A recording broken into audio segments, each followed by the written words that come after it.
ये circle represent करता है $1 मिलियन को, और ये है $10 मिलियन, और ये है $100 मिलियन, और अब जो आप देख रहे हो ये है $1 billion.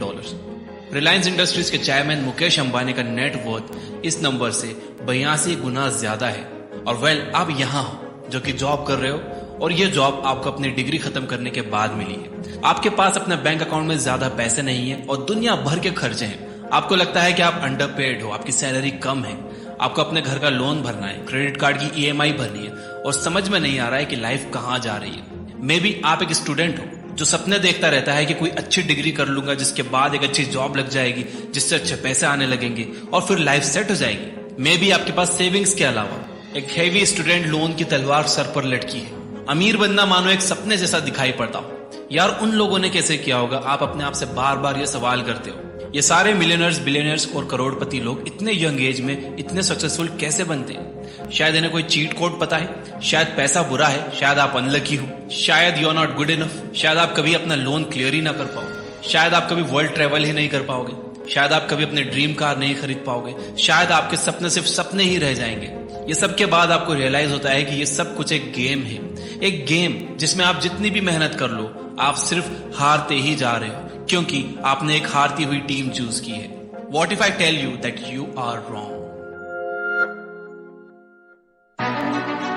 What if I tell you कि सच में वेल्दी बनना, ज्यादा पैसे कमाना और अमीर बनना उतना मुश्किल नहीं है जितना आप समझ रहे हैं?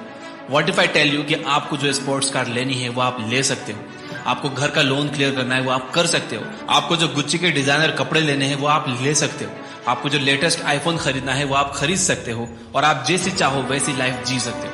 तो आप कहोगे कि क्या सर, आप कहीं झूठ तो नहीं कह रहे हो? जिसके जवाब में मैं कहूंगा कि नहीं, इट्स पॉसिबल। आपको अपने ड्रीम्स को मार कर जीने की कोई जरूरत नहीं है, क्योंकि वीडियो के खत्म होते होते मैं आपको सिक्के का वो दूसरा पहलू दिखा दूंगा जो स्कूल और कॉलेजेस आपसे छुपाते हैं। जैसे कि रॉबर्ट कियोसाकी कहते हैं कि आप सभी को एक तरीके से सोचने के लिए कंडीशन किया गया है। मैं आपको वार्निंग देता हूं कि स्टार्टिंग में आपको कई परेशानियां आएंगी। अगर आप एक ठंडा दिमाग रखकर एक काम वे में रॉबर्ट कियोसाकी द्वारा दिए गए ये टाइमलेस प्रिंसिपल्स को फॉलो करते हो, तो चाहे जितने भी उतार चढ़ाव आए, चाहे जितनी भी स्ट्रगल्स आए, चाहे जितने कड़वे सच का सामना करना पड़े, लेकिन आप फिर भी इन प्रिंसिपल्स पर डटे रहते हो, तो आपको कोई नहीं रोक पाएगा। और मैं आपको ये भी बता दूं कि ये एक मुश्किल रास्ता होगा और आप में से ज्यादातर लोग एंड लाइन तक पहुंच भी नहीं पाएंगे। बट ये वीडियो मैं उनके लिए बना भी नहीं रहा हूँ, ये वीडियो मैं उन कुछ चुनिंदा लोगों के लिए बना रहा हूँ जो अपनी जिंदगी बदल कर रख देने वाले हैं। तो इस वीडियो का एंड तक बिल्कुल स्किप मत करना। तो जो लोग मेरे साथ है वो कमेंट में अभी जाकर लिख दो, I am ready.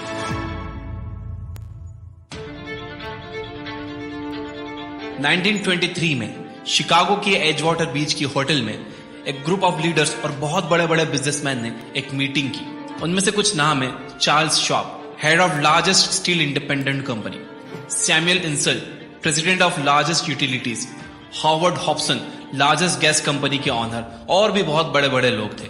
Cut to 25 years, 25 साल के बाद मोस्टली ये सारे एलिट लोग बैंक करप्ट पाए गए। मेरे हिसाब से 1929 के मार्केट क्रैश की वजह से वो सारे लोगों ने अपने पैसे गंवा दिए। मार्केट में अप्स एंड डाउन्स आएंगे, और आपके पास जब फाइनेंशियल एजुकेशन होती है तब आप अपनी वेल्थ को ना सिर्फ बचा सकते हो बट उसे साइमल्टेनियसली ग्रो भी करवा सकते हो। एक रिच बास्केटबॉल प्लेयर को टीम से टर्मिनेट कर दिया गया, और फिर उसकी spending habits and financial education ना होने की वजह से उसे कार वॉशिंग सेंटर में काम करना पड़ा, जिसके बाद उसे वहां से भी निकाल दिया क्योंकि उसने कार साफ करते वक्त अपनी चैंपियनशिप रिंग निकालने से मना कर दिया था। आपने ये नोटिस किया कि कैसे लोग करोड़ों रुपए की लॉटरी जीतते हैं और फिर एक साल बाद फिर से वैसे ही हो जाते हैं जैसे पहले थे? आई एम श्योर आपको केबीसी के करोड़पति सुशील कुमार पता ही होंगे, जिन्होंने करोड़ों रुपए जीते लेकिन कुछ सालों बाद बैंक करप्ट हो गए। अब यहाँ प्रॉब्लम यह है कि लोग पैसों पर ज्यादा फोकस करते हैं, एजुकेशन एंड फाइनेंशियल लिटरेसी पर नहीं। फाइनेंशियल लिटरेसी क्या होता है वो समझने के लिए आपको ये सिर्फ 3 स्टेटमेंट समझने की जरूरत है। Number 1 income statement, number 2 balance sheet, और number 3 cash flow. Income statement में बेसिकली 2 चीजें आती हैं: इनकम जो हमें जॉब करने से मिलती है, एंड एक्सपेंसेस जो हमारे महीने के खर्चे होते हैं जैसे कि food, rent, bills etcetera. Balance sheet में आते हैं 2 कॉलम्स, एसेट्स एंड लायबिलिटीज। जो हमारे जेब में पैसे डाले वो एसेट्स, और जो हमारे जेब से पैसे निकाले वो लायबिलिटी। एसेट्स जैसे कि rental income, franchise business, shops वगैरह। लायबिलिटीज जैसे कि car servicing charges, house maintenance charges, bills etcetera. और नंबर 3 है कैश फ्लो। कैश फ्लो अलग अलग लोगों के लिए अलग अलग होता है। मैं आपको समझाता हूँ 3 एग्जाम्पल से। एक गरीब इंसान का कैश फ्लो कैसा होगा? एक गरीब मजदूर जिसकी इनकम कम है, उसके एक्सपेंसेस ज्यादा है, तो सबसे पहले इनकम उसके बैलेंस शीट में आती है, जिसके बाद एक्सपेंसेस कॉलम में चले जाती है, जहां पे बेसिक सर्वाइवल नेसेसिटीज है जैसे कि खाना, रेंट एक्सेट्रा। गरीब इंसान के पास ना एसेट होती है और ना ही लायबिलिटी, वो बस सर्वाइवल के लिए काम करता है। एंड आई फील कि हमें उन तक ये फाइनेंशियल नॉलेज पहुंचाना चाहिए। फिर आते हैं मिडिल क्लास लोग, जो अमीर बन सकते हैं पर ये एसेट्स खरीदने की जगह लायबिलिटीज खरीद लेते हैं। इन्हें सबसे पहले पैसे आते हैं सैलरी से या फिर सेल्फ एम्प्लॉयमेंट से, और ये पैसे आते ही लायबिलिटीज में चले जाते हैं, जैसे कि कार की ईएमआई, होम लोन की EMI, credit card bills, phone की ईएमआई एक्सेट्रा। और उसके बाद आते हैं फिर घर के खर्चे जैसे कि इलेक्ट्रिसिटी बिल, दूध का बिल एक्सेट्रा। तो उनका भी एसेट कॉलम खाली रहता है, क्योंकि ऑलरेडी खर्चे तो बहुत हैं, लेकिन उन्हें हर महीने लायबिलिटीज भी तो खरीदनी होती है दूसरों को दिखाने के लिए, खासतौर से उन लोगों को दिखाने के लिए जिन्हें वो पसंद नहीं करते हैं। और तीसरे कैटेगरी में आते हैं अमीर लोग। एक अमीर आदमी अपनी एसेट जैसे कि stock, real estate, bonds, patents, businesses etcetera, इनसे ही इतने पैसे जनरेट कर लेता है कि उससे ही वो अपने घर के एक्सपेंसेस जैसे कि इलेक्ट्रिसिटी बिल, फूड वुड को क्लियर कर देता है। और तो और वो अपने एसेट्स के पैसों से ही लायबिलिटीज खरीदता है, एंड जो भी एक्सेस कैश बच जाता है वो फिर उससे एसेट्स खरीद लेता है। एक अमीर इंसान हमेशा ये जानता है कि उसकी इनकम से पहले वो एसेट खरीदेगा और फिर उन एसेट से होने वाली इनकम से लायबिलिटीज खरीदेगा। The rich invent money. 1876 में जब सर अलेक्जेंडर ग्राहम बेल ने टेलीफोन को पेटेंट कराया, तब उन्हें एक्सट्रीम हाई डिमांड की वजह से बहुत सी प्रॉब्लम्स फेस करनी पड़ रही थी। लोग टेलीफोन डिमांड किए ही जा रहे थे और उनके पास उतने टेलीफोन्स की सप्लाई ही नहीं थी। तो फिर वो विलियम ऑर्टन के पास गए, जो कि उस टाइम सबसे बड़ी कंपनी वेस्टर्न यूनियन के प्रेसिडेंट थे। ग्राहम बेल ने अपना पेटेंट सेल ऑफ करने के लिए उनसे $1 लाख की मांग की, जिसको विलियम ऑर्डन ने पागल हो क्या बोलकर रिजेक्ट कर दिया। जिसके बाद ग्राहम बेल ने AT&T फॉर्म की, जो बाद में $1 मिलियन कंपनी बनी। ये देखकर विलियम ऑर्डन को ये रियलाइज हुआ कि उनसे कितनी बड़ी गलती हो गई है। अगर वो टेलीफोन का पेटेंट खरीद लेते तो क्या ही हो जाता। हमेशा याद रखो, it's not the smart who get ahead but the bold. ज्यादातर लोग अपने पैसों को लेकर बड़ा सिक्योर खेलते हैं, जरा भी रिस्क नहीं लेते, क्योंकि उन्हें लगता है कि अगर वो रिस्क लेंगे तो उनके पैसे डूब जाएंगे। और इस डर को हराने के लिए आपको अपना फाइनेंशियल IQ हाई करना चाहिए, ताकि आप अपनी डेस्क जॉब छोड़ सको और अपने बिजनेस आइडिया से $1 मिलियन कमा सको। आज से 400 साल पहले हम जमीन को एसेट मानते थे, जिसके बाद जितनी ज्यादा जमीन वो उतना ज्यादा अमीर। फिर इंडस्ट्रियलाइजेशन होने की वजह से लोग फैक्ट्रीज और ऑफिसेज को एसेट्स मानने लगे, और आज की मॉडर्न एज की बात की जाए तो हम इंफॉर्मेशन को एसेट मानते हैं। पर यहाँ समझने वाली बात यह है कि information today is infinite and daily नई नई चीजें आती ही जा रही हैं। पहले के जमाने में ये सब पॉसिबल नहीं था, लेकिन आज चैट जीपीटी और AI के जमाने में ये सब पॉसिबल है। तो प्लीज अपना टाइम सीखने में और एग्जीक्यूट करने में लगाओ, क्योंकि आप जितना ज्यादा सीखोगे उतना ज्यादा आप बोल्ड और कॉन्फिडेंट बनते जाओगे। Work to learn, don't work for money. एक बार रॉबर्ट कियोसाकी इंटरव्यू देने के लिए सिंगापुर गए थे। एक यंग लेडी उनका इंटरव्यू लेने वाली थी।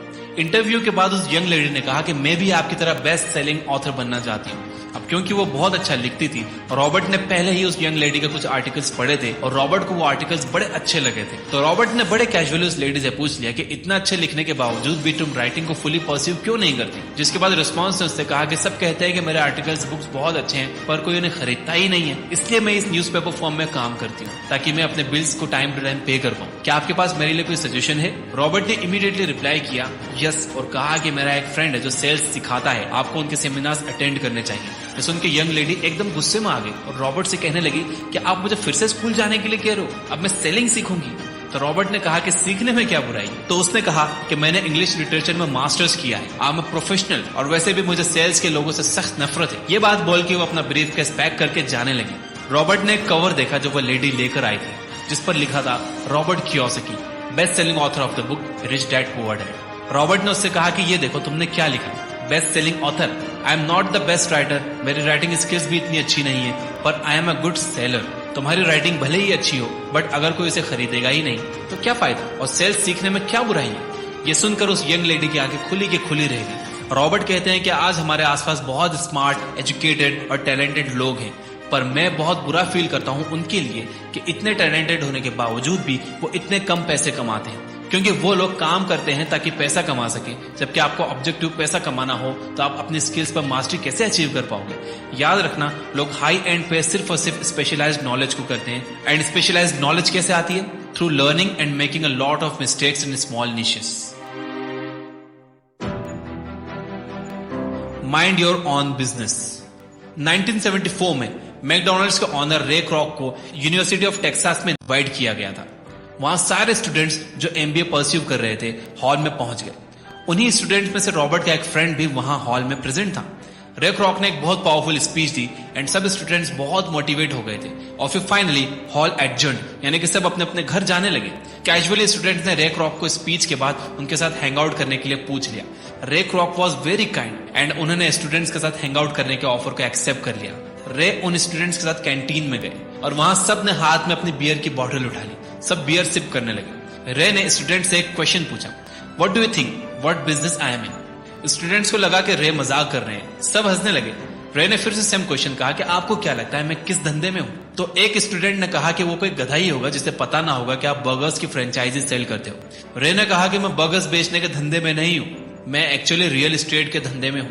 मेरा फोकस बर्गर्स बेचने पर नहीं है, बल्कि मेरा फोकस अपनी फ्रेंचाइजी देकर top spaces of real estate को एक्वायर करने में है। आज हमारे पास कैथोलिक चर्च से ज्यादा पीसेस ऑफ लैंड है, वो भी वर्ल्ड के पॉश से पॉश प्लेसेस पर। रॉबर्ट का फ्रेंड जो रे क्रॉक से क्वेश्चन पूछ रहा था, आज उसका कार वॉशिंग का बिजनेस है, पर वो कार्स को वॉश करने पर फोकस नहीं करता। वो कार वॉशिंग के नाम पर ज्यादा पीसेस ऑफ रियल एस्टेट को एक्वायर करने पर ध्यान देता है। दोस्तों, फोकस हमेशा रखो एसेट्स एक्वायर करने पर। आज रॉबर्ट लोगों से पूछते हैं कि what business you are into, तो लोग कहते हैं कि I am into the business of banking. मैं पूछता हूं क्या आप बैंक ऑन करते हो, वो लोग कहते हैं नहीं। यही तो दिक्कत है, बहुत सारे लोग अपने काम को अपने बिजनेस से कंफ्यूज करते हैं। आप किसी और के लिए जो काम करते हो वो प्रोफेशनल वर्क है, और जो आप अपने आप के लिए करते हो वो आपका बिजनेस है।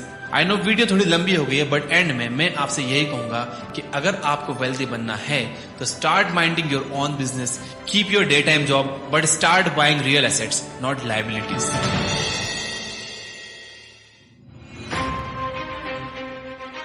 कमेंट में यस आई विल लिखकर अफर्म जरूर करना। याद रखिए कि अफर्मेशन में बहुत ताकत होती है। यहां तक ये वीडियो देख रहे हो तो मुझे सपोर्ट करने के लिए इस वीडियो को लाइक जरूर करना। अपना फाइनेंशियल आईक्यू बढ़ाना चाहते हो, फाइनेंशियल एजुकेशन चाहते हो, तो ये बुक ऐप डाउनलोड कर लो, जहां पर 400 से ज्यादा फ्री बुक समरीज है बिना